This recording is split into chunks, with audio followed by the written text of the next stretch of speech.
Morning o kung anong kung hello everyone, this is hello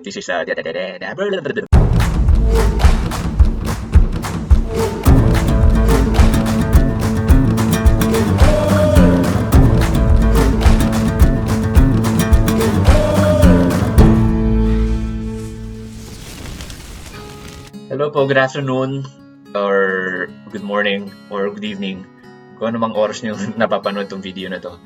So today I will be preparing a very popular dish or meal among us Filipinos here or abroad.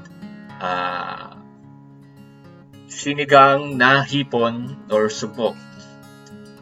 Yeah, tulad ng sinabi ko, it's very popular dish, sinigang in general. But to give you a heads up, medyo kulang yung ingredients ko since medyo petsa di peligro na ngayon na hindi pa ako nakapag-grocery. Kung ano lang po yung nandun sa refrigerator ko ngayon, yun lang yung ilalagay ko or gagawin ko ingredients. Pero yun yung mga basic or primary ingredients in making a sinigang.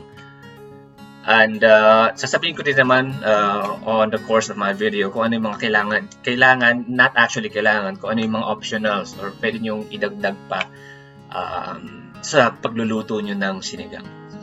So yun, hope you enjoy and bon appetit!